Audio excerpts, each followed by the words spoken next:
Hello बच्चों, good morning. कैसे आप सभी? आशा करते हैं बहुत अच्छे होंगे। तो चलिए आज हम लोग फिर क्लास 10th का मैथ लेके आ गए हैं, चैप्टर 4.3 का। क्लास 10th का मैथ है, चैप्टर 4.3, क्वेश्चन नंबर 1 का रोमन 4। ठीक है, सवाल क्या कहते हैं थोड़ा देख लीजिए। बोलते यदि निम्नलिखित द्विघात समीकरणों के मूलों का अस्तित्व हो, ये द्विघात समीकरण दिया है, अगर इसका मूलों का अस्तित्व है तो इन्हें पूर्ण वर्ग बनाने की विधि द्वारा ज्ञात करें। इसको हम लोग पूर्ण वर्ग विधि द्वारा बनाएंगे और इसका दो को मूल ज्ञात करेंगे। ठीक है, याद रखिएगा द्विघात समीकरण का हमेशा दो गो मूल होता है। कितने मूल होता है? दो गो। और द्विघात समीकरण का दो घात भी होता है। सबसे बड़ा घात क्या होता है? दो घात। ठीक है, ध्यान दीजिएगा। और इसको हम लोग कैसे जांच करेंगे कि इसका मूल का अस्तित्व है या नहीं है। ठीक, तो इसके लिए हम लोग डी का फॉर्मूला लिखते थे। तो डी बराबर B square minus 4ac।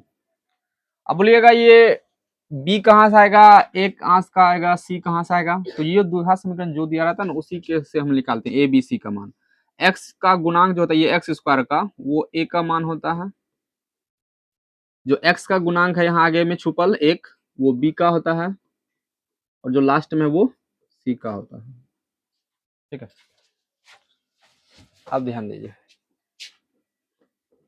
B का मान यहाँ एक है, तो एक का स्क्वायर करेंगे माइनस 4 गुना ए का मान कितना? 2 गुना सी का मान कितना? 4।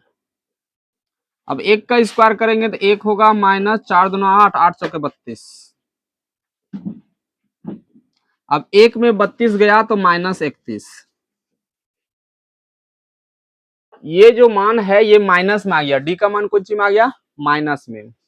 इसका मतलब हम लोग का डी का जो मान आया जीरो से छोटा आ गया। जीरो से क्या आ गया? छोटा।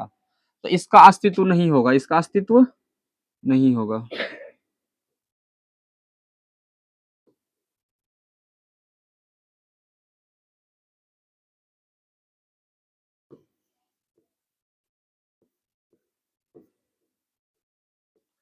अगर इसका अस्तित्व होता तो हम लोग इसका पूर्ण वर्ग विधि द्वारा बनाने की विधि से हम लोग इसको ज्ञात करते हैं, लेकिन इसका अस्तित्व ही नहीं है तो इसके आगे हम लोग इसको सोल्यूशन नहीं करेंगे। चलिए